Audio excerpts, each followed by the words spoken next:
and it'll take you right to this Discord authorization page. And hi, my name is Brandon. I'm the creator and owner of IanaBot, and today I'm going to give you a really fast tutorial on how to get up and running with Iana in your Discord server in just a few minutes.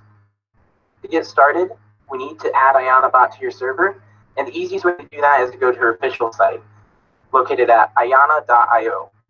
And then all you have to do is click this invite button, and it'll take you right to this Discord authorization page.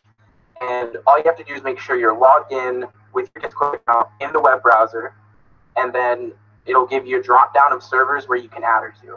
You must have the manage server permission in the server that you would like to add her to for it to work. So I have a server here called Iana Tutorials that I created, and we're just going to go ahead and select it, change any permissions that we don't care for, and then just click authorize. All right, and then after you see this green check mark, she is now in your server. So if we go back, you can see there she is, ready to go. So now, if we wanted to play a song, it's as simple as just typing the music command, which is aliased to M for convenience, and then you can just type music, play, and then whatever you want. So I'm going to say, I'm just going to get Alan Walker feed. All right, and we're going to select the NCS release. So there we are. We've selected it, and she's joined our channel, and she's now playing. So I'm going to go ahead, I'm going to turn her down a little bit so she's not too loud, so I can kind of select it, and we're going to lock her feed.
All right, and we're going to select the NCS release. There we are. We've selected it, and she's joined our channel, and she's now playing. So I'm going to go ahead, I'm going to turn her down a little bit so she's not too loud, so I can kind of keep talking with you guys. So that is the most basic interaction.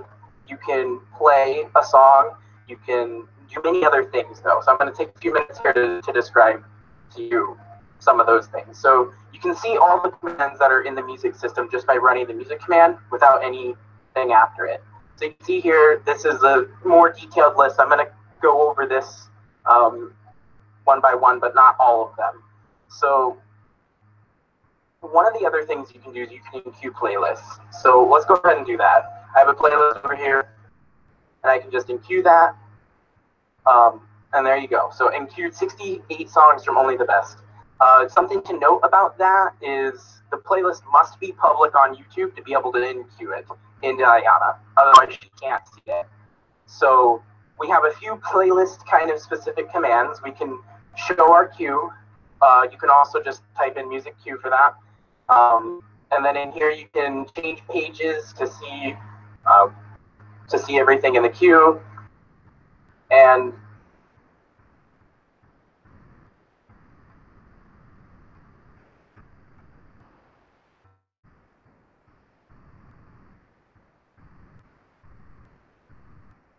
hi, my name is Randon.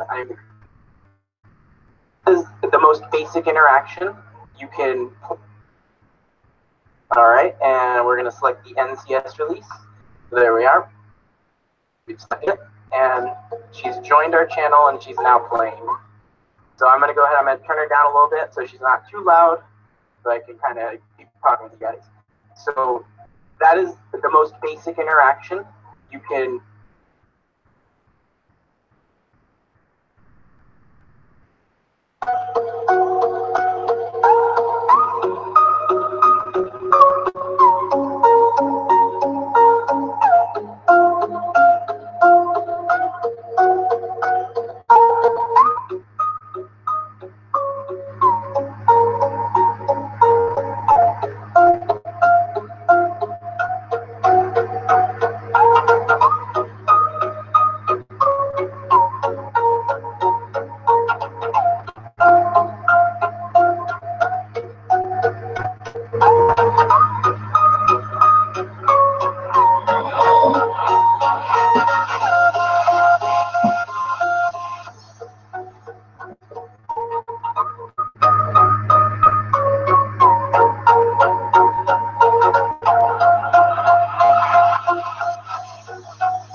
everybody, and welcome back to our video.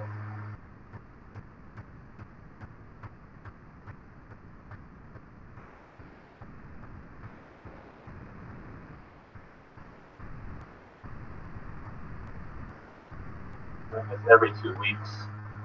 My name is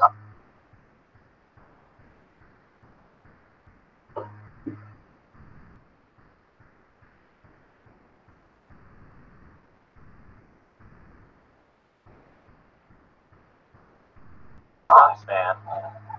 You guys can hear this from me, Apache.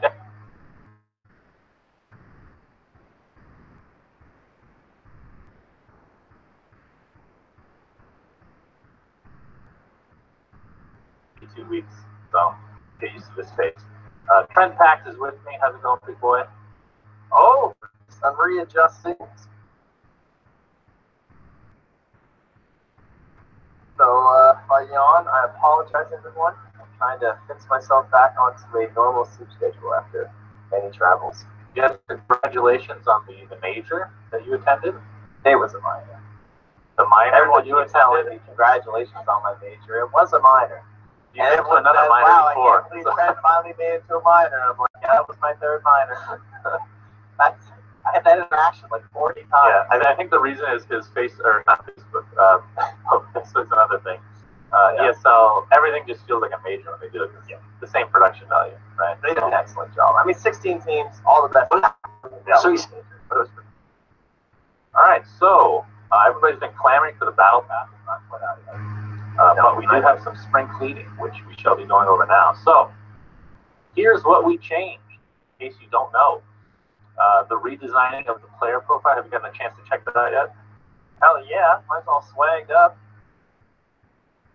You actually have a use for loading screens now. It'll be your background. Right. So that's good. So that's cool. A little bit of customability there. Some gameplay changelog notifications. That is super cool. I haven't got a chance to actually test this out, but in theory, you play here for the first time since he's been changed, and it'll have a little notification that something has been changed, which I think is great. Something that's definitely needed because a lot of new players, they don't keep track of this stuff, right? No, I've definitely just gone through the game. Like, I think a lot of us, most people I would say who watch these videos and who watch MMP sports are of course pretty familiar with the Reddit community, and so everyone's all plugged in there. But then there's this whole other community of Dota. The vast majority does not go on forums, you know? They don't do any of this shit. So they don't really know when an update's coming. They just open Dota and play. And sometimes you get a game with these people, and they just buy items, and you're just like, dude, where's the Iron Talent? Where's the Iron Talent? I don't understand. Yeah. Like, what's happened? Where's my core-based shield? What the fuck? Something's bugged. Yeah. Yeah, something shield. So a lot of these changes are actually from Reddit, which if you have a long memory like me, then you'll notice a lot of these are directly Reddit suggestions, which, you know, that's fine. It's a good suggestion. They were good suggestions. So the next thing is the last hit trainer. I haven't had a chance to test this out yet, but it's kind of like opening a practice game and just last hitting. It has like a score thing. You can do it while you queue, which is probably the biggest deal. But the thing I noticed, I don't know if you noticed this, when you go to the Learn tab, I think it's in the Learn tab, right? For last hit. Yeah, it is. There's tiers. Get last hit to deny, so raise your score. 100 points per last hit, 50 per deny. Each round lasts 3 minutes. Hi, I'm Mike. And there's a bronze, silver, gold, and diamond tier.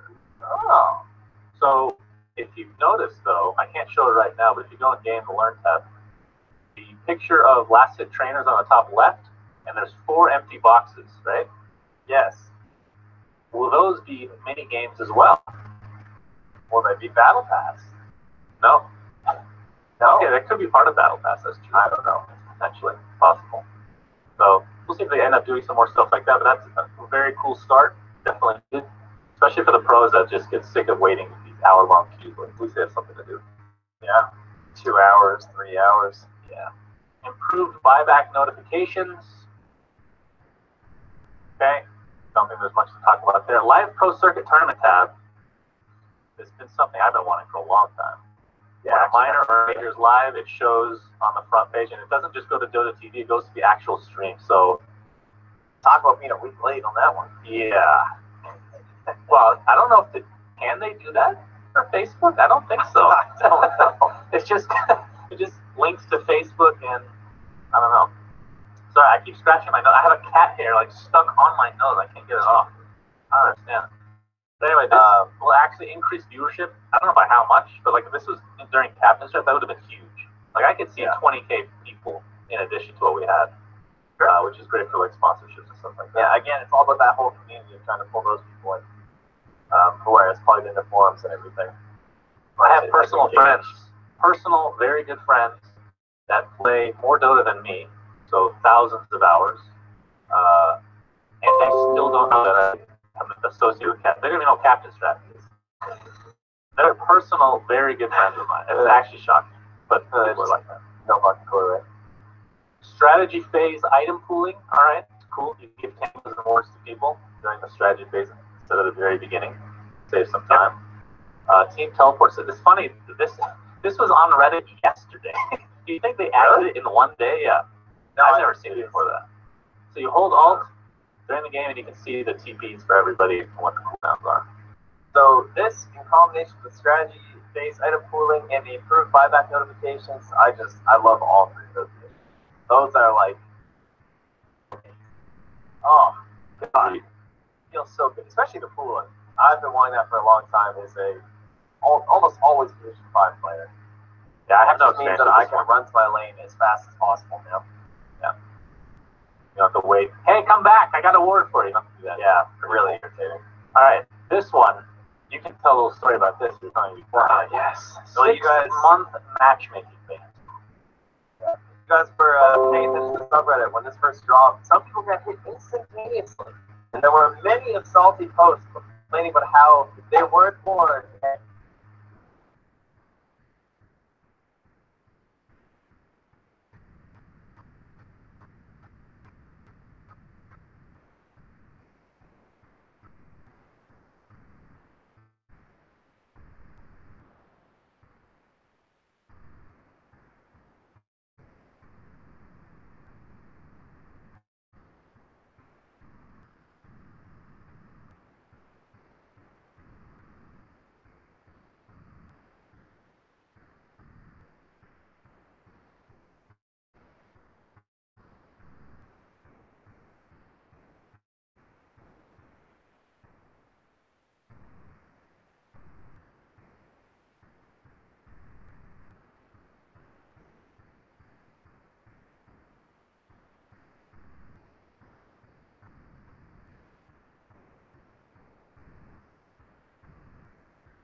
All three of those missions. Those are like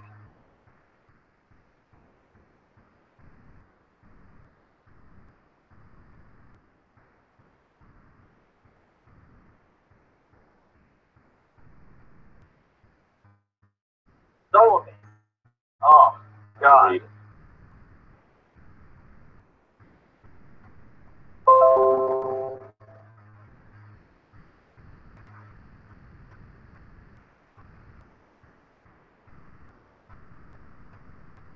Feels so good, especially the pooling. I've been wanting that for a long time.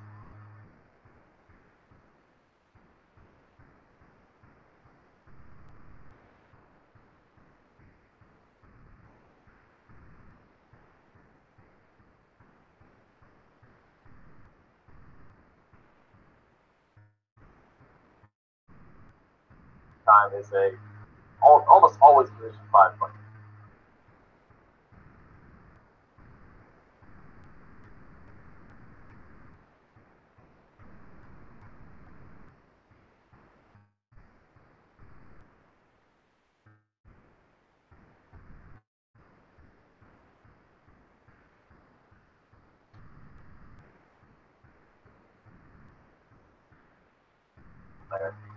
Yeah, I have no It means that I can run to my lane and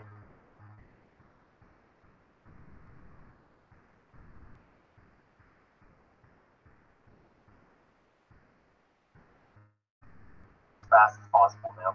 Yeah. Good.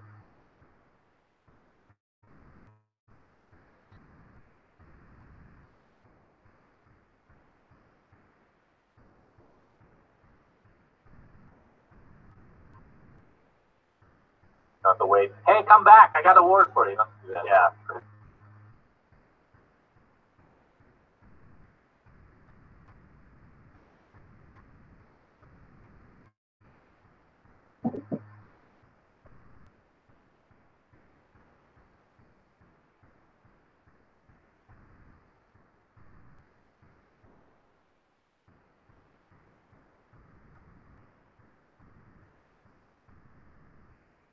Really irritating.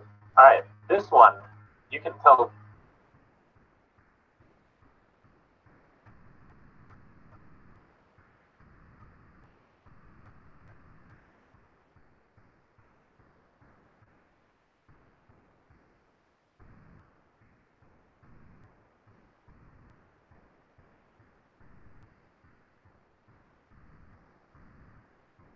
Well, story about this you're telling me before. Yes. So you guys.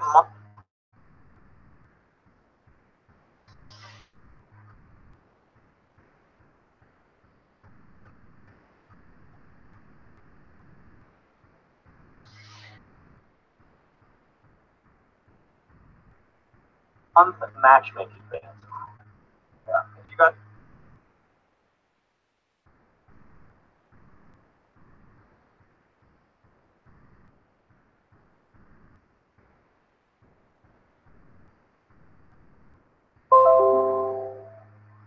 As we're paying attention to the subreddit when this first dropped, some people got hit instantaneously. And there were many salty posts complaining about how they weren't bored and they had no idea. And I was only doing it because of this terrible matchmaking I had with Russians. And it's not fair because now you finally have language-based matchmaking, but now I was already really mean, so I'm bad. Yeah. And what did they find about those players? Oh yeah, everyone just started going to the open code and they're all assholes. I would have thought. Like they're just like AFK, Shadow Amulet gamers, and they're not blaming on my teammates, like they're all terrible. I am a little concerned, I will say. I'm sure that Valve has put in safeguards to ensure this will not screw up full. There has to be some sort of review system. I would feel really bad if there were false positives in a situation like this. Yeah. Like, especially, much as I loathe them, techies players are definitely big prone to this. They get reported like every game, win or lose. Yeah, there needs to be some safeguards or some way to maybe like a tribunal review or some shit. I don't know, that sounds like a lot of work. Yeah, it does. Valve's not good at that. Yeah, I mean, if you remember, what was it called? I think it was called, was it Overwatch? Overwatch in CSGO, right? CSGO, yeah. Just rely on the community. That maybe something like that in the future, I'm not sure. But I'm excited. Now there's actually, like, what was the longest ban from before, like 3 days? I don't know, a week maybe? There's booster bans and account sharing bans for months at a time. But yeah, in terms of like communication and behavior stuff, it wasn't that bad at all. This is for both ranked, this is just matchmaking in general, right? Yeah, you're just matchmaking.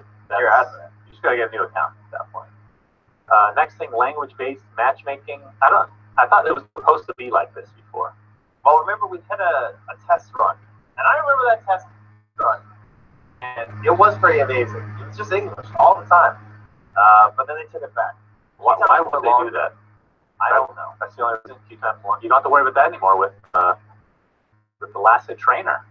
That's right. Now it's fine. Maybe that's why they put this back in. Okay, we'll see. I'll believe it when I see it. It's kind of how you feel about this one. So, okay. Re-deliver courier. Good teammates help ensure the courier always gets where it needs to go. When they your delivery icons that appear on the courier interface when carrying someone else's items, it's easier than ever be good. I don't think you understand what this means. So if you look at the little picture that's there, and it has the razor behind the Meepo, before it would just the courier face behind the Meepo. So it didn't show like the collection of items that was on there. It would just be like, okay, it's going to this person, and I don't know, it's just a little bit more detailed. I don't think it's going to solve a lot. I think we're still getting all the same problems. But I mean, I don't think the courier issues are that big right now, though. At least compared to what they used to be. Yeah, that's true. Custom game arcade revamp. We'll be talking about this a bit more when the changelog things come out, or when we talk about them. Right. But good to see some love for the custom game arcade. Yeah, they won. Game. They got everything. Everyone has dedicated servers. Yeah. There's matchmaking penalties. There's a bunch of things they can turn on that were mentioned later on. They have a lot of different options now. They advanced stuff for scripts and everything to help improve. So it looks like Valve is definitely making amends on a lot of those custom game changes. Yeah, I think the dedicated server, I think it's pretty big. So CHP is still a project we're working on, but we don't have dedicated servers for it. So if somebody's hosting and their connection goes out, this has happened a couple times where the game just crashes for everybody, which is kind of ridiculous. I think at the end of the day, it probably doesn't add that much work on the servers for Valve, because most people are playing the custom games that already had dedicated servers. Yes. So I think adding for the rest is probably a very small minority, I would think, of games actually being played. So not a big deal. And of course, you can do your own custom game matchmaking, which is kind of an option for custom game creators as well. So, like you said, pretty cool. Minimap neutral difficulty icon. How does this work? Do you have the cursor on it or something? Oh, just look at the triangles. There's 2 triangles in medium camp, 1 triangle is in easy camp, or small camp, and then 3 triangles in the hard camp. It's a really minor detail. It's great. Although I'll be honest, sometimes I still say the wrong thing, even though I know what it is.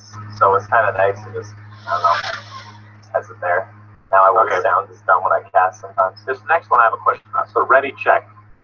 So obviously checking if your party's ready to go.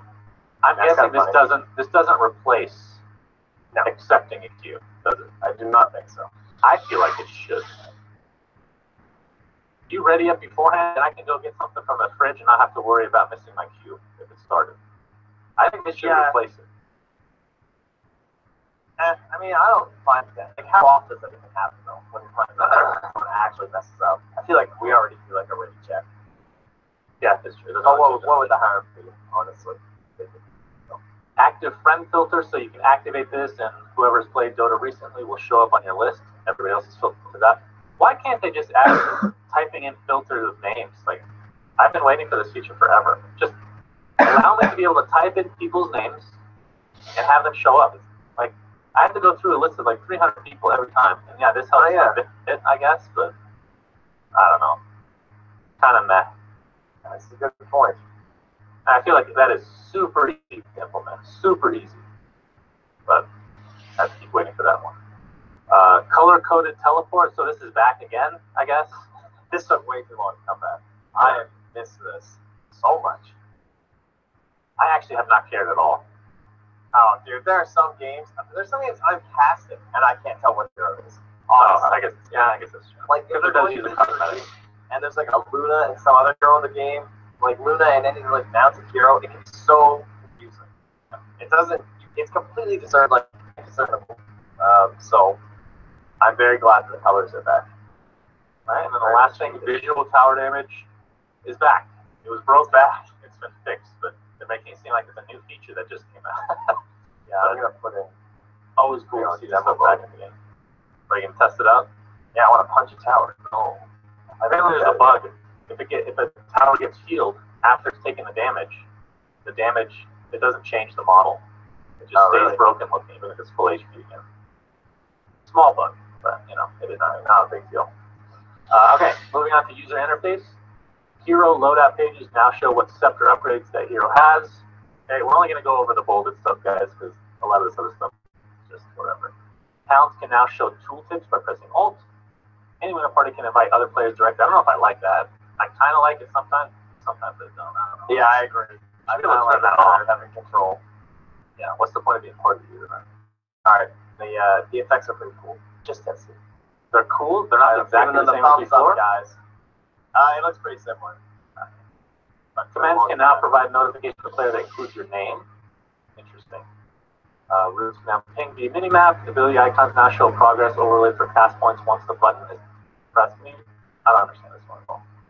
Oh, it's like I was testing it out earlier. It's like, let's say you're playing Dark Willow, and she has Terrorize. And so the way Terrorize works is that you target an area, it's like yourself, and as you're charging it up, you can cancel any time, right? But once you complete that full little charge thing, then it shoots out, and then that's your cooldown use. While she's charging up now, there's like a little green countdown that appears on the skill. And so you can actually see how long you have until it activates. Oh, yeah. Huh. Okay, I'll have to test that out. Buildings now show an effect when getting hit under backdoor protection. I don't know what the effect is, but that sounds cool. All right, cool. Add expected view for scan and glyph. What does that mean? Oh, you know how what layered does? You see where layered splits it so it's red and green on one half of the. It's literally that. Oh, hey, thanks, Ben. Thanks, great work, Ruga. Excellent job, guys. Fixed various disconnection issues that Completely affect the identical. game. It's actually identical. Yeah, it's 100% identical. That's crazy. Usually they change it a bit, but that's exactly the same. Improve input latency to low-end machines. Unit tooltip now shows stats resistance and runtime, and recent stats are no longer shown in on-prem. Okay, you guys can read this stuff later. A lot of minor stuff. Go on to gameplay. Walking into shop range now clears backpack item move cooldowns. I was really annoyed with this.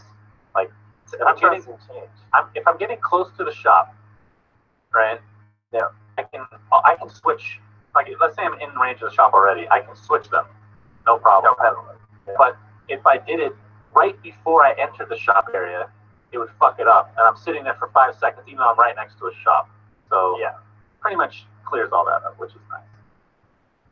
I don't see a problem with that at all. I think it's just a quality of life improvement. Yeah, exactly. Should be fine.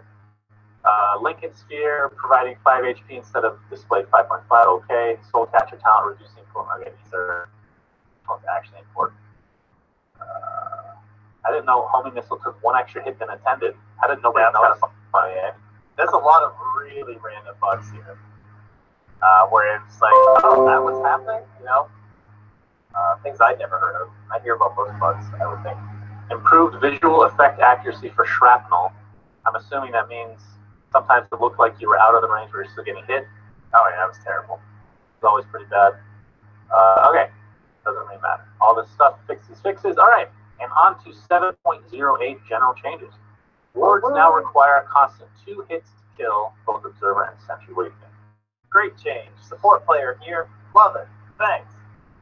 You can't miss uphill anymore, right? No, you can't miss uphill either. They changed that 3 years ago. I'm just double checking. Yeah, I don't play sports. It was quite a while ago. Okay.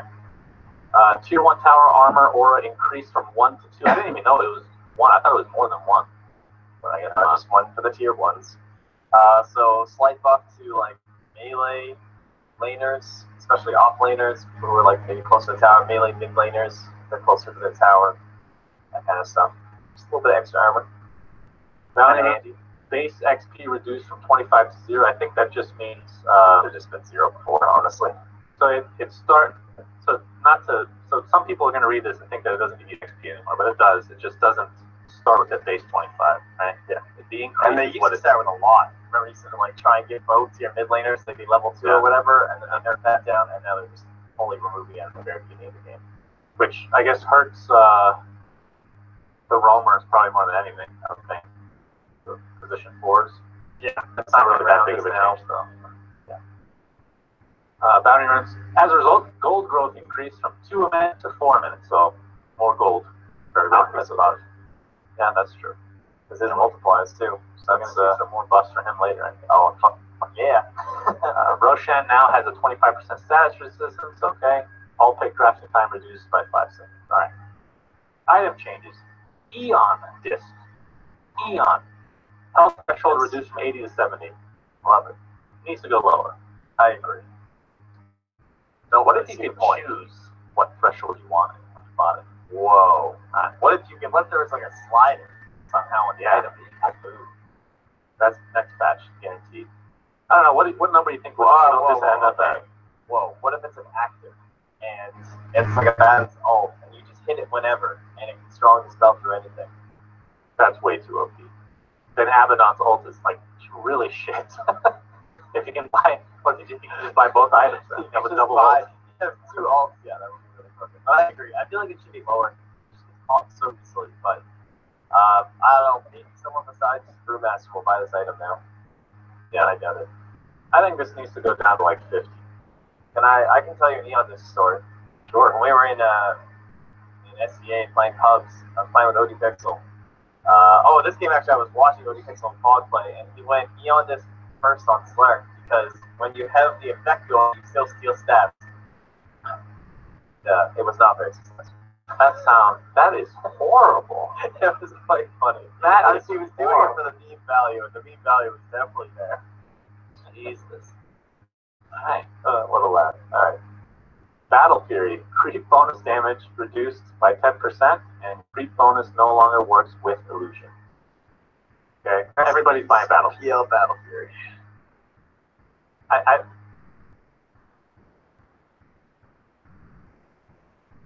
don't think this really changes that much. Like, if people are playing Battle Fury on literally every hero, which right now, like Arteezy is, for example, I don't think this deters them at all. I think it'll take away from terror. I think he even tweeted goodbye TV Battle Fury. And then PL, I think you might stop buying on him too. That's what I would say. Because the illusions. Oh, I thought it meant. Right? Okay, I thought it meant it no longer works when you're hitting illusions. It means when you are an illusion. Right, creep bonus doesn't. Okay, but it still cleaves, right? Yeah, but not for like the bonus or whatever. Yeah. Okay. So I'd have to see this in game to see how much difference that makes. That's the bigger change, though, for sure.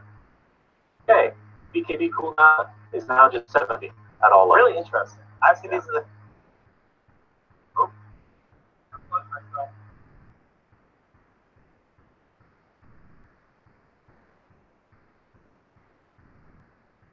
What did I do? Hello? I hear you now. Okay. They probably can hear you as well. These headphones, they were... Ooh, I don't know if I'm going on a tangent here. It was just phenomenal. These are the worst headphones I've ever had in my life. Holy fucking shit. They unplug all the time. I'm sick and tired of it. Alright, talk about BKB. Okay, so BKB, I've been noticing lately, like, Bat Rider was one of the heroes where people seem to be using their BKB, like, every single engagement, like, even when it didn't seem that great, because the shorter time on the BKB was actually more valuable for certain heroes than the longer duration. Like, when you think about Bat Rider, you just want to make sure that BKB's up every single time you have Lasso. Yeah. So you kind of like spam it early on. I don't know, it's kind of an interesting interaction. But then the 70 seconds total, so I guess that hurt people like Shadow Fiend, who with when it comes down to 5 seconds, with the 5-second cooldown and his 40% cooldown reduction, the hero just had like BKB the entire late game. Really frustrating. But overall, birds with one stone kind of. Yeah, it's just a simplicity, I think, for the most part. Yeah, I think it's great. That means 10-second BKB is inarguably better than 5-second BKB, no matter what. Yeah. Okay, Blink Dagger cooldown increased by 2. Big deal. It makes you hesitate a bit more if you're like going to an engagement. Can I blink now? Do I just run and save my blink when I get there? Do I have enough time? I would say 2 seconds is pretty easy. 12 seconds already feels kind of long with a BK, with a blink sometimes, you know. I mean, we're talking about possibly the best item in the entire game, I want to say. Which is fine. I think it's fine that it's overpowered, and things like this can still be tweaked. So. Yep. Enchanted Mango, mana restore. After they stuck Captain's Draft, that trophy, they're like, we gotta buff this bad boy. Extra 25 mana. Wow! Can't believe it. And then direct miracle buff, the Fairy Fire heal goes up 10 HP. Great. He buys like 3 Fairy Fires every single game. You guys want Miracle? It's pretty comical. He just tries to outplay people in the lane. He'll like vary in Fairy Fires. No one does that. How long's the cooldown between each Fairy Fire? You know? 3 seconds off the top of my head, but I'm not sure. So it's longer than, you can't do it like within a second. I'm not a big Fairy Fire buyer. Sure, why not? While you double check, force staff time it takes for the full distance to be traveled now increased by 0.1, so slightly longer. It's 5 seconds. 5, damn. Yeah, it's pretty long. Hurricane Pike, kind of the same change, but also the cooldown increased by 5. What is the cooldown for force staff? Does it match force staff now? Well, I increased from 23. I look up force staff. I will. That's my. Well, actually, it would say put up to parity with force staff if that would have been this. So. I would have guessed force staff was it is 23. So okay. All right. So makes sense. Yeah, it does make sense. So it's not. I feel like sometimes on a melee hero, you pick up Hurricane Pike anyway because of that cooldown. Now it's not as big of a draw. You just get the stats and that's it. Meteor hammer. Cooldown reduced from 40.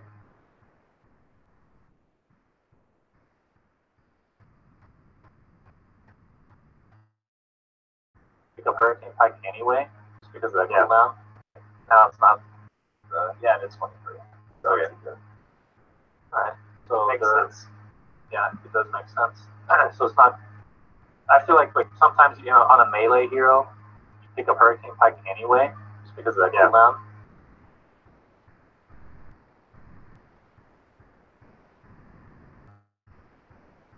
Now it's not as big of a draw. You just get the stats and that's it. Meteor hammer. Cooldown reduced from 40 to 28. Please. Actually an item now. It's actually good. That's every creep wave. That's. I'm not saying you're wrong. I'm Under saying the 30-second limit. I don't think there's ever been an item where I just I hate the idea Hello? of this item. We're doing a video slash. Oh, damn you. What's up? We're patch now. We're recording a video right now. Is it a cool video? No. It is now. You've come to ruin another Dota Cinnamon video. What are we doing? Do you want to join us? Yeah, can I be in it? Sure. Open up the. You're not gonna have a webcam though. I don't want to set that crap up. Well, okay. Open up the patch notes, bro. We're on Meteor Hammer, your favorite item. Alright, bye. Okay, see ya. Nah, just kidding. What's up? I was just playing 3 matches with Meteor Hammer. Look, guys, do you think it's good? Nah, it's still not good. No? It's still really bad. Alright, let me see the heroes we played here. Disruptor, Treant, and Zeus. Treant is the only one that makes sense to buy that on, I think. Well, Disruptor, you get the cage, and then you drop the hammer on him. But Yeah, that's true. I tested that. it's not okay. It's real bad. I just wish this item wasn't in the game. I don't care how good it becomes. Maybe it becomes a tier 1 item. I still don't like it. You know? I tested every hero in Dota today. Or I went through the full list and I looked at everything to think about what you can do with Meteor Hammer. It was a pretty enjoyable afternoon. I'm not gonna lie. I was in the lobby for a long time. Wow. Here, Alexa would be so proud of you. Yeah, I know. I was going through it all. Obviously, the Naga thing, that hero was probably the best hero with Meteor Hammer right now, and now it's just better. So Naga found very quickly at position 4 at this point. Tree and Protector, it's a little bit better. I always felt really bad, roaming around the map, and 40-second cooldown Meteor Hammer was really long. This is already quite a bit better. Elder Titan is pretty sweet with the sleep and everything too, man. And do so much damage with the spirit. Holy shit. Yeah. AA shorter cooldown as well. If you can actually get a team fight, oh my god, with the Ice Vortex, I would feel stupid amount of damage. I would feel better about this item if it didn't work on buildings. Really? I don't like That's the the whole idea. point. I don't like the idea of buying an item to take down buildings. And you need this item more than anything. I played Dota with you. I'm not saying I can't find use to it. Again, I'm not saying it's not good in some cases. I'm going to have to brainwash myself to like this item. It doesn't look like it's going anywhere. Alright, moving on. Soul Ring, recipe increased by 15. Spirit Vessel, recipe cost increased by... So this one was needed, 150. This item is way too good, I feel like. Yeah, very strong. And people pick it up really fast. Spirit Vessel. So is Soul Ring. It's also too good. Yeah. It only went up 15 gold anyway. It's not a big deal. But Soul Ring, you can't combine it into anything more, so I think that's fine. Yeah, it's an item you just have to sell, right? Yeah, but it's stupidly good on every strength hero right now. As it should be. Strength heroes are what make this game fun. Yeah, but it's a little too low. Hero changes. Alchemist. Chemical Rage base attack time improved at the level 1 and 2. Level 10 talent increased from -5 unstable concoction to -8. That's a 4-second downtime now. Level 15 talent increased from 350 health to 400, and level 20 talent increased from 360 unstable stable concoction to 400. So concoction somehow is getting more buffs. It's actually really strong already. It was strong already. Dude, he's trying to bring the bat support out. That has to be that. Yeah, That's the only thing. are we going to see more jungle alps slash? Well, hold on. Charge your stun, throw it on someone, charge up a Meteor Hammer during the stun, and hit them to chain the stun, and you can have 2 seconds charge on your concoction before they can move again. No. Just so you know, guys. Please. It No is more. excellent. No more. Highly recommend. Although I would like to see Optimus again, so. What? Some area. I loved Optimus. Axe Hero. He gives axe to people. What's not to love? I don't understand why they didn't buff the jungle elk. I don't understand that. I know. Your baby. I do. I had a poll on my Twitter a few weeks ago about if you miss jungling in Dota. There were, I don't know how many thousand people voted. It was a few thousand people voted. 50-50. It was a tie. What do you think? I understand how I voted on that. I understand some people like the low-level games. You pick Legion Commander, you're just worthless. I understand. Yeah. I miss going in the jungle with Axe, being that guy that ganks at level 3. I really miss that stuff. Not gonna lie. Yeah, I miss like Enigma, like farming really quickly and then going to a lane and shoving it, or like Metalmancer, farm up really fast and go help a lane and push it into a tower, stuff like that. Or if you're off lane and you're just getting absolutely destroyed, which happens all the time now, you have some other means of getting money. We can hear everything you're doing, Slacks. Jesus. Excuse me, hello? Welcome. Alright, next hero, Ember Spirit. Sleight of Fist hero damage increased by 20 at level 4. Okay, they want to bring back the... Aren't most people doing physical damage Ember now, or am I crazy? Is that just my pugs? I mean, it's whatever. It's just a 5 damage for a level buff. It's mega random. Then you're just reminding people that this hero still exists or something. Where's pretty Sunshine much buff? what happened. That's what I want to see. When I saw Alchemist into Ember, I'm like, they miss C's. There's no C heroes. Enchantress base damage reduced by 3. This hero, it feels like... How does that help? Is that a big deal? What, base damage reduced by 3? She's good because she's quick and she's unkillable. It reduces her level 1 though. Like her level 1 is really annoying. And she can just invest in move speed items and still have a decent damage velocity. Going down by 3 is kind of a deal, right? Because you can't trade with her anyway. She has untouchable really early on, so the less damage she has, the more it hurts her early laning. But you're right. Overall, this will not have a large impact on how obnoxious she is to play. I would have been fine with a reduction of 20. I would have been fine with that. This hero is super annoying playing against. Yeah. Okay, Jakiro reduced attack backswing by 0.2. Big deal. Does that include on his liquid fire, or does that count as an attack backswing? Is that just a cast animation? It's probably just a cast animation. I would guess, but I'm curious. So yeah, anything that lowers attack backswing, turn speed, and cast animation, anything like that that makes it more Han-like, I'm for. Wow, it attacks so much faster. Is it that much faster? Well, I mean, it used to be so slow. Yeah. Now, it definitely lowers the liquid fire. Because you can toggle liquid fire just be an auto attack, right? Yeah, it definitely comes out faster than it used to. That makes sense. Cities take forever. Yeah, 100% comes out faster. Right, that's way faster. Juggernaut, Blade Dance damage reduced by 20%. That is a skill that I want to say has not been changed for 4+ years, maybe. It definitely feels like it. I don't remember ever seeing never it been an issue. Yeah, an interesting change. Leshrac Split Earth mana cost reduced. Hi, this hero still exists. Yeah, that's another one of those. This one's interesting. So, Lena base intelligence reduced by 3, base damage random varies reduced by 18, and the max damage spread to 12. So, instead of saying, hey, we reduced it, instead of showing the windows, they just said, this is the, they made it, I feel like for most people, they won't understand this the first time they read it. Yeah, I would agree. It took me the second read to be like, oh, why? Because they always say it the other way. They just lift the 2 damages. Yeah, because back in Dota 1, it showed the actual range of the attack. Wait, does it still do that? It still does if you hover over it. Yeah, you have to hover over it, though. So I think I would actually say most people don't know that the damage is a range at all. Yeah, I would. But right now she's 46 to 58 now. Okay.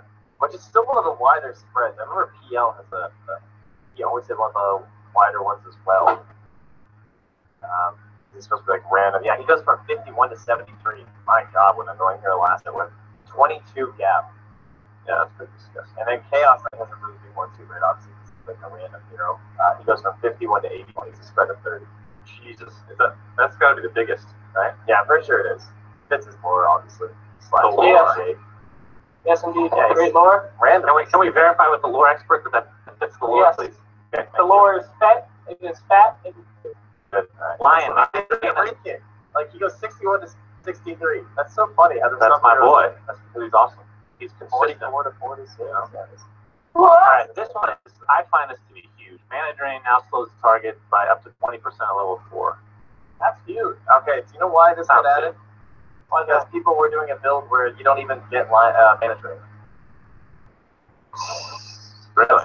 I'm pretty sure that's why he changed it. Most of the pro games, there's no point of getting mana drain because you want to buy arcane boots because your level 10 talent is a cast range already, so you get plus 75. So you buy arcanes, so then by the time you're like level 12, you can afford 8 villains, and then you have 8 villains plus the 75 cast range talent, and you just cast everything from so far away. Right? And building your way up there with the arcanes obviously means you don't need mana. Does this change it? Let me see. So level 1, it's 20 mana per second and a 14% slow. I'm not going to change it. I'm still going to do that. Well, at least once you have to level it, it's pretty cool to have a 20% slow. I don't really get it though because like, I don't know, this is going to make more sense to me. Like how often, it definitely does happen in team fights where you start draining some guys, so I guess at least now you have something else to cast after you use Earth Spike and X. But it's not a big deal in my opinion. Okay. I think you'll still need to see the hero pick more though because he's already really strong and Shadow Shaman just got nerfed. So Lion is now going to be way more competitive games. Spoiler! Lycan shapeshift cooldown increased by 10 at level 1 and 20 at level 3. That is a pretty sizable nerf, I want to say. Base armor also reduced by 1. This means you have to get that talent. Well, I don't remember what the other choice is on that talent that lowers the cooldown of, or not lowers it, but extends shapeshift, right? Oh, you have to get that, yeah.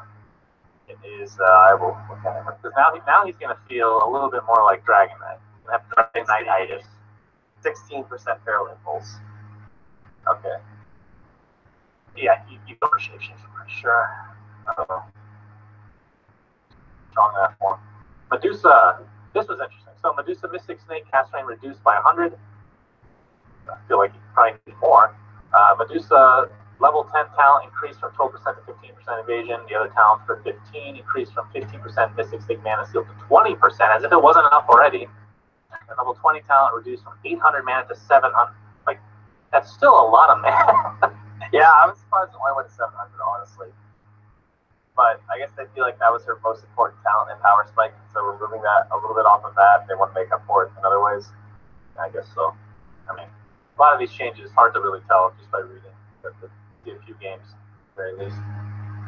But I would say she's still very strong. So. Well, I don't know. Oh? Not as strong as she was before, that's for sure. Yeah. My team's picking her and everything. Think about it, though, you know? I keep waiting for you to say something.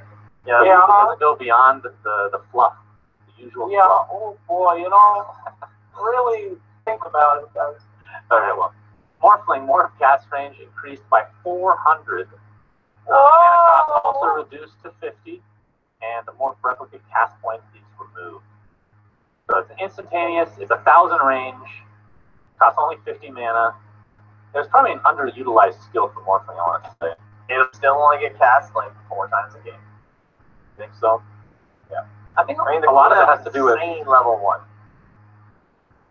Yeah, but I think it's more about people just aren't used to use. I don't know.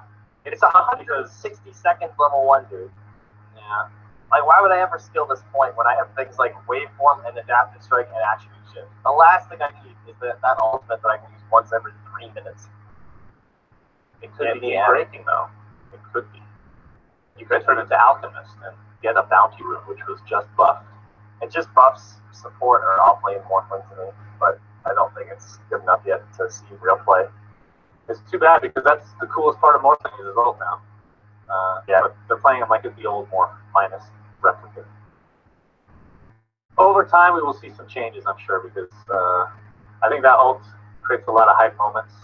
Has potential to, so I'll end up buffing that again. Nature's Prophet, Wrath of Nature cooldown reduced. Okay. Alright, now we have the Omni Knight expert here. Omni Knight, Degen Aura range reduced by 25 and Purification cast range reduced by 50. Thoughts? Horrific for Omni Knight. Those are two things. The entire point of the hero, now that Repel's been nerfed to shit. It's something. He ain't good no more. I mean, Aether Lens is like a literal requirement now. It's real bad, boys. Does he have a cast range talent as well, or no? He does not. He has a 75 purification AoE to help make up for this at level 10, but he might want the 90 GPM too. Yeah. Real rough stuff, boys. That's a shame. Real rough stuff. It's already like, when he's early levels in Degen Aura, a lot of heroes and boots can still get outside of the Degen Aura just like after he right clicks. So now with it being reduced even further, it's really awkward. It's just awful. Yeah, it's Verdict, awful for my boys. Oracle Fortunes and the mana cost reduced. Okay, who cares? Pangolier. I was expecting more nerfs. I'm happy not to see them. Rolling cooldown increased pretty dramatically. I think it was definitely needed though. It was way too low. Cast it twice in a fight sometimes, and I spam this hero, so I know more. And the level 25 talent is the minus the cooldown reduction on Rolling Thunder. I never got that, ever. Probably still won't. The Swashbuckle, having a 3-second cooldown, whatever it is, pretty ridiculous. But at least you've had to think about it now. So, do you think this is enough of a nerf? I know a lot of people have been thinking this hero is completely OP. Not quite enough. I don't think. Still very strong. Okay. Pudge Rock Slow rescaled. Oh, thank you. Ice Frog. So 20% level 1, but it is higher level 4 if you can get it up there. Yeah, but everyone wants the max hook. Screw this hero. Hate Pudge. Arcana's going to come out soon anyway. You guys will be very happy if you got nerfed, even if you like playing this hero, because you're not going to get him every game anyway. And he will be in every single game. He already is. Well, Isn't he the highest picked hero still? He's always top 3. Always top 3 at the very least. he must be most picked right now, because his win rate is so high. Investigate what we talk about. Pogna, level 15 talent increase from a +1 nether ward health to +2. I think that's actually a pretty sizable buff to that talent.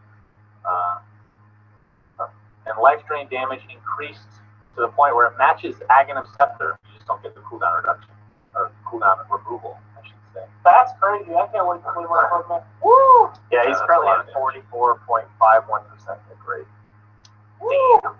He's Can you still at check a Pugna's 55% win rate. check Pugna's level 15 talent? That's not the nether ward health.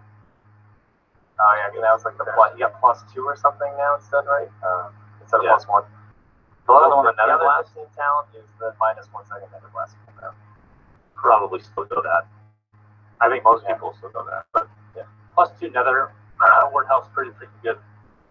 Honestly, people Shadow. shouldn't be able to kill your nether ward anyway. So That's pretty true. Put in the trees, hard to do anything crap it. Yeah. Shadow Fiend Necromastery Max Souls reduced dramatically at level 1. how to nerf SF Clockwork without removing killing souls? That doesn't help. It does, because now you can only get up to 12 level 1 instead of the 15 you can get by easily doing it. Oh, could you get 15 in the Yeah, base? you can easily get up to 15. You can get up to 18 too. If you just waited longer. I mean, it's still pretty ridiculous. They could have just said you can't do that because Clockwork Hugs don't have souls, but you know. Yeah, but the hero was also just strong. Yeah, the hero is very strong. True. Shadow Shaman, Ether Shock cooldown increased dramatically. No! Shackle's total damage reduced dramatically at the early levels. They want you to max this out. Or something. Pretty big deal, obviously. You can pretty much always get off both of them, and it just did so much damage early on. Now you might need a higher damage hero with you. Like, you know, a chug or something to guarantee a kill in lane. Whereas he could enable even shit laners to get kills before, just because the shackles did so much damage. Like, that level 1 value point was just dumb. Level 1, 120 damage, that's so good. Yeah. I mean, they've been doing that over the past few years, getting rid of these value level 1 talent or skills. Yeah. Tinker, you like to touch the rest of the game. Yeah. Tinker, base movement speed reduced by 15. Good there. Easier to gank the mid lane, slowing down his snowball, but does not impact his mid to late game. So don't expect your Tinkers and Pubs to be any easier to play against, as no one's going to gank the mid anyway. Oh, tiny toss cooldown increased by 3. Okay, does that match Avalanche now? That's getting close. Avalanche is 17.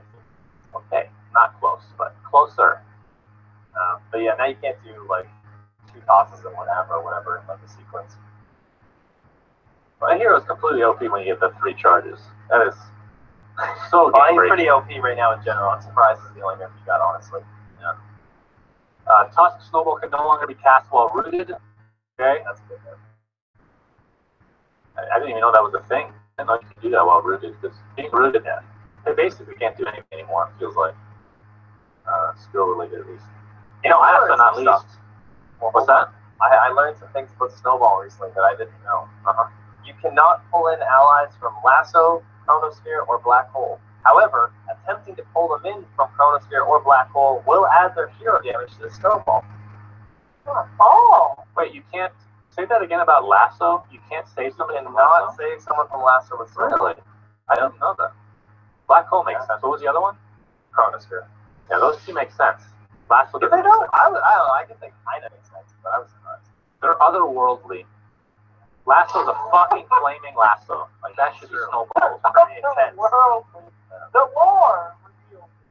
Yes, thank God. We need lore on Snowball. So it's a ball of snow. Oh, That thanks is for watching, the everyone. Did you see the targeting icon that now appears from Snowball as well? That was one of the small changes. It puts like a big snowball. Again, thank you, Reddit. Yeah, puts a that'd big be really snowball over the target. The Tusk is targeted. That's pretty cool. Oh. All right, last but not least, I want the Wind Ranger expert to give us some insight onto this one. Windrun mana cost reduced by 10. Level 20 talent changed from 1 shackle shot target to plus 0.5 second shackle duration. That was sick. And level 25 talent from 30% mini-stun focus fire to 35. I prefer the cooldown talent compared to the mini stun, so I don't know. I mean, they're both good. They're both okay. What is the cooldown? Now, What is the cooldown one? 30%. So like with BKB and stuff, it's very strong. And plus 1 shot target was one of the worst talents in the entire game. Yeah, it was horrible. It was so situational. It never worked. Plus 0.5 second. I think the problem is it never works. That's the problem.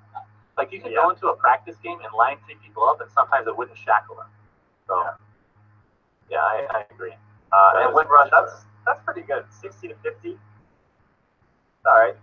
All right, Slacks, verdict? Oh wow! Surprisingly, shit. Surprise everybody. Kill Garbo.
Anybody even?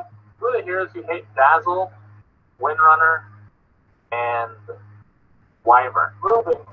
And Rubik. Yeah, Jesus. Good lord. I Do mean, you still hate Ruben's Wyvern and Rubik? Nah. Wyvern's had her time. Okay. At least you admit it. Yeah, I think Windrunner is still garbage. I kind of agree with you. So Wind Ranger's still bad. All right, You people trying to play her today. that is the patch, friends. That is Whoa! 7 points. So Wind Ranger's still bad. I want to see you people trying to play her today. the patch, friends. That is Whoa! 7.08. We will be getting, I guess, 7.09 in 2 weeks. Is that how they're doing it? Yes, sir. We're about to hit 20.2 pretty soon. Yeah. That's Trust me. So what did you guys think of this patch? I'm just counting right now. There's 23 heroes changed. Do you think there will be more or less heroes changed next patch? Ooh! The same. It's just going to be 23. That's my It's going to be exactly 23. I actually think that they had a big patch plan, but they cut it in, let's say, a quarter, 25%.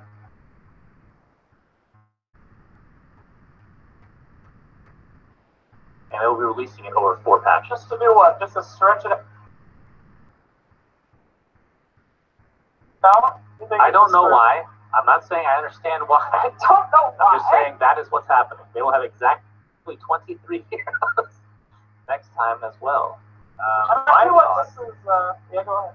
Oh, well, I was going to say, my thoughts on this whole idea of attempting this 2 weeks thing is, it feels like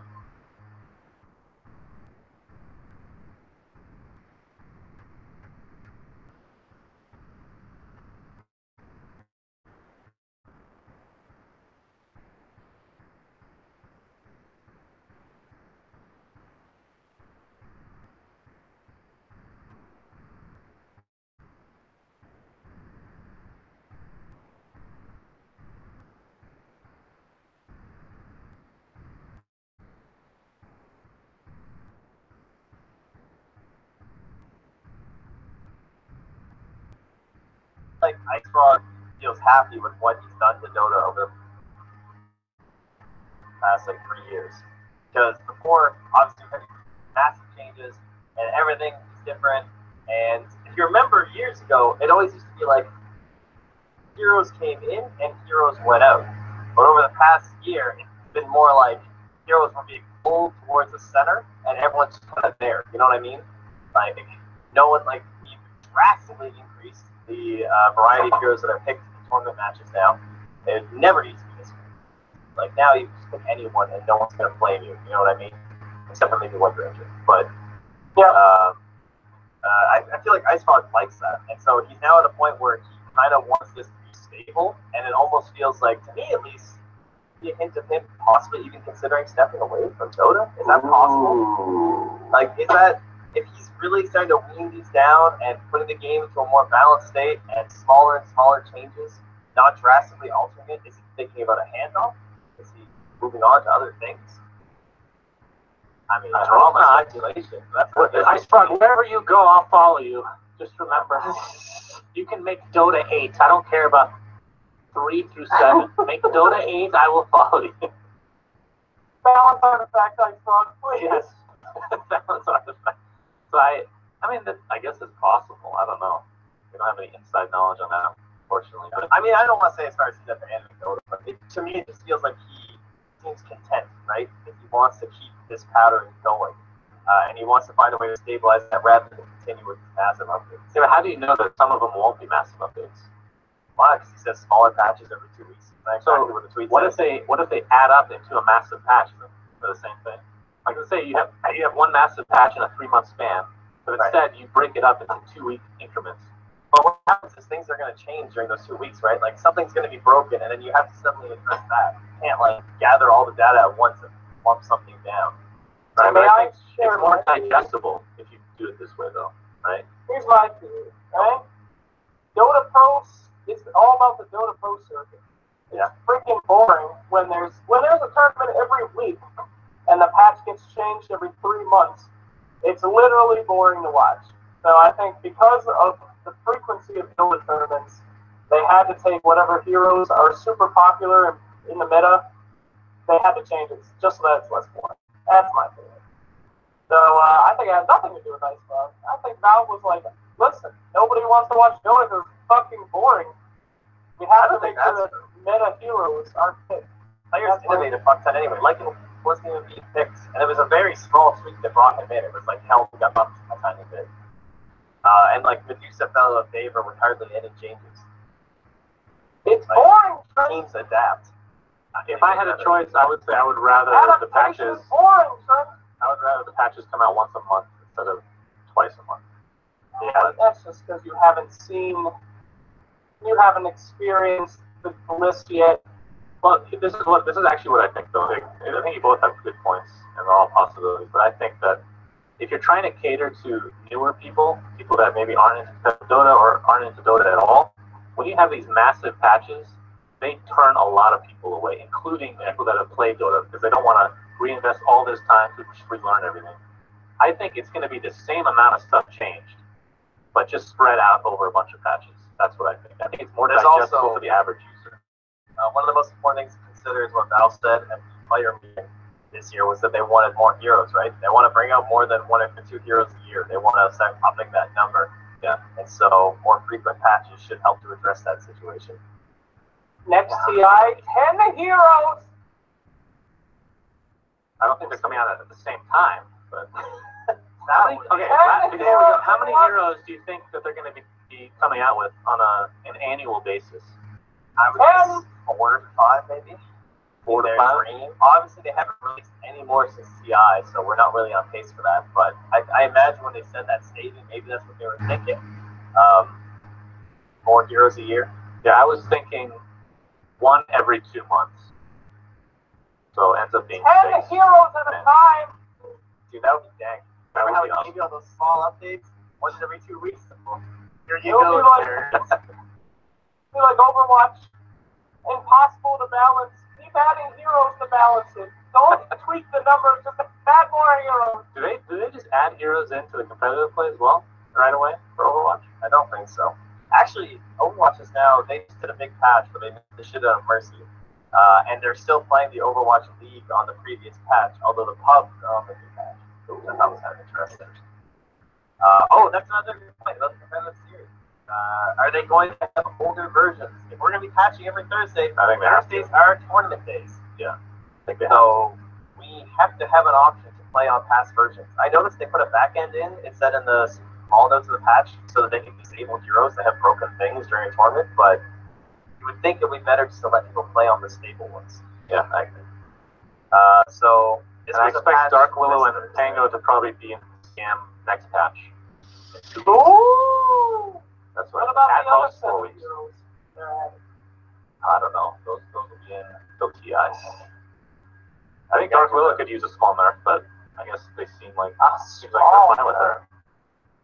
I don't think she's Oh my god, super she OP. didn't get touched, did she? And she's not getting touched. I still think her ulti being shown and not having to cast it is pretty. I think that's one of the most OP things about her, because that skill itself is ridiculous. Oh yeah. You have to like play around it. Yeah, so I think that needs to be changed. But other than that, I think she's pretty balanced. And Tangolier, I'm pretty biased since I spam the hero all the time. I did think that the ulti was pretty OP in terms of the cooldown, so that's been fixed. I think they're pretty balanced. I think I'm ready. Anywho, thanks for watching this patch analysis. We'll be back in 2 weeks with another one. Slacks, Trent. Yeah.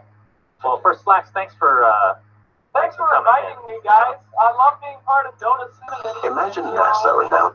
Getting invited to stuff. Thank you. Trent, congratulations on your first major. Again, just want to follow him. It's at TrentPax on Twitter. Any final words, friends? When does Techies get in the game? Does anyone? Oh, that's true. That's another way to talk about it. I hope never. Yeah. Okay. All right, bye. Bye.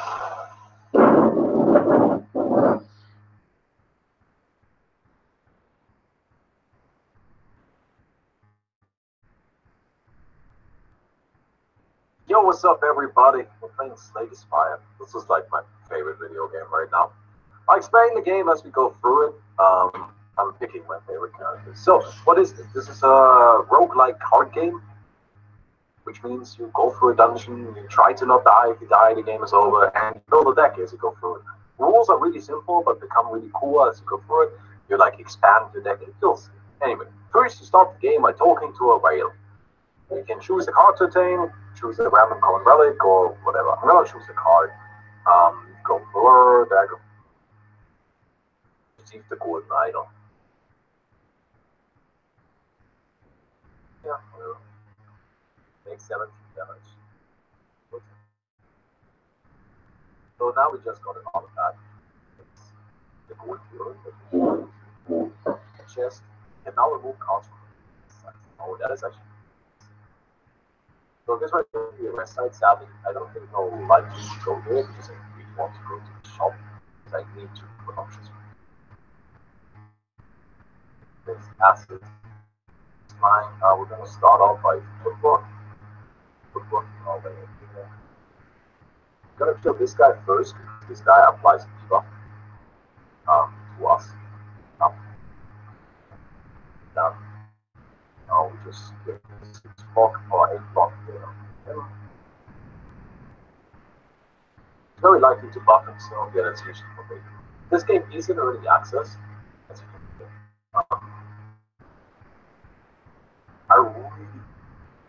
I really like this game.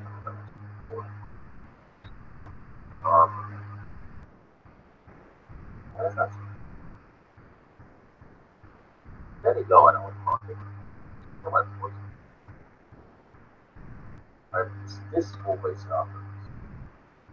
I actually can't hit him low enough. Alright, that means I'm not gonna waste my poison. That's a shame. I'm gonna take 8 damage. See, I meant that like not these best numbers. So this is a single player game, right? So saying this meta doesn't really work the same way. Yeah. This is what piercing whale does for me. That's why I have that card. We can now poison start this guy. Well, following of this turn, but next turn after. So we don't need to worry about him anymore. Good, and always minimize the bonus we don't have.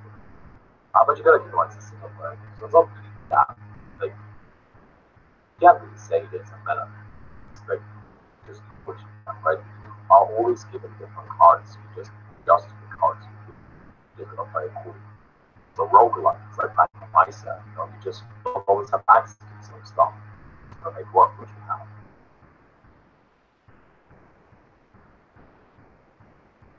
Alright, we got 4 poison, deadly poison. It's not perfect, but it's so good.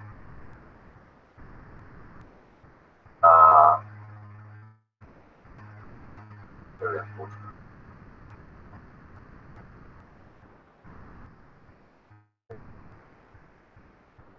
That kind of sucks. Don't take the cryptic poison. 4 poison. I think we're gonna take 2 or something straight. Makes it so we draw another card, which is nice.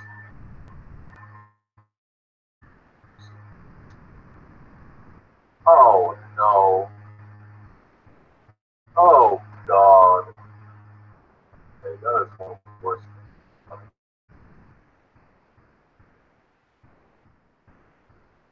How much damage?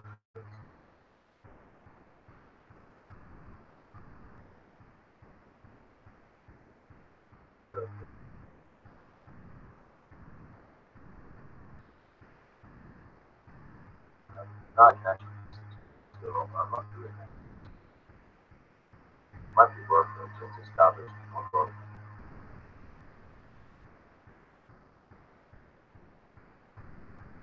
I'm not sure if this is the right play, but there's just a lot of damage coming my way. Alright, let's hope we don't die here. Yeah. Oh my god, guys.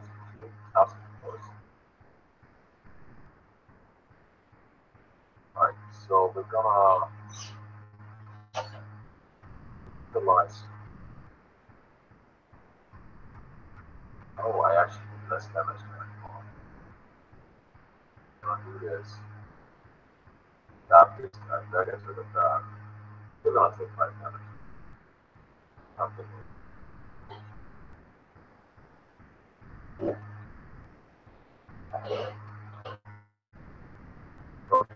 Oh my god, they just attacked. This card is perfect. Just all of the damage to them.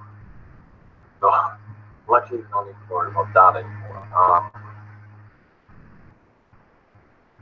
Okay, this guy is. dead? Do I poison this one? But poison this guy's dead. I think that's actually working. I was hoping to save that poison for the end boss. There's always an end boss, but I think right now I just want to make sure that I survive this fight. And until we have noxious fields, which is unfortunately we still haven't gotten here, but until we have noxious fields, our strategy here isn't actually that good at like logical.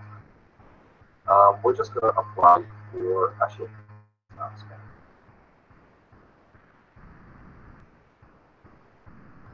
Announced today that Imagine NASA announced today that they found aliens, bacteria on Mars, weird alien fish in the oceans of Europa, and also ancient alien ruins on Titan. Wouldn't that be great? Well, no, it would be horrible news, devastating even. It could mean that the end of humanity is almost certain, and that it might be coming soon. Why? Why would the most exciting discovery of our lifetime be bad?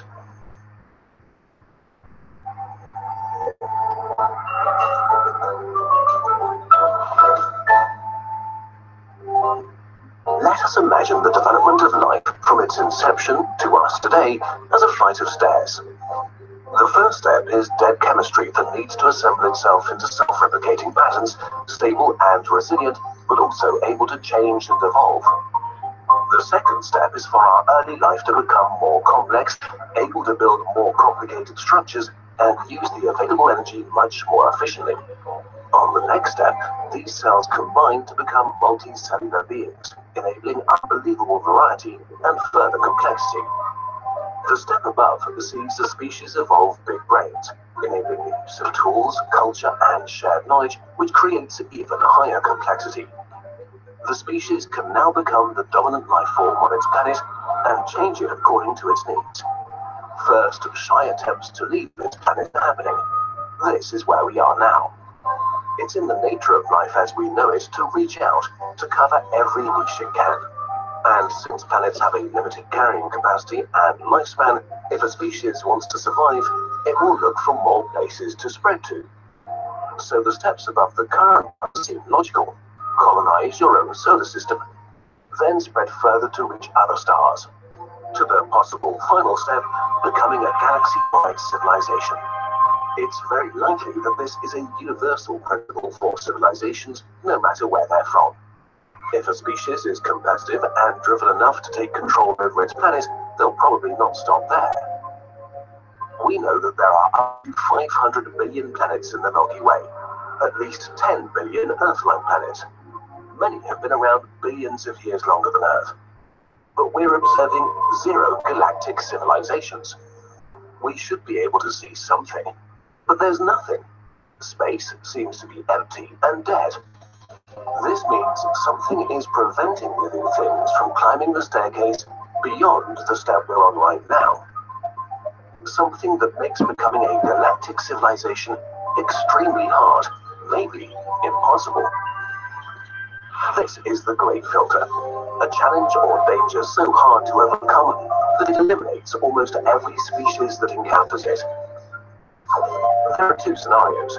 One means we are incredibly special and lucky. The other one means we are doomed and practically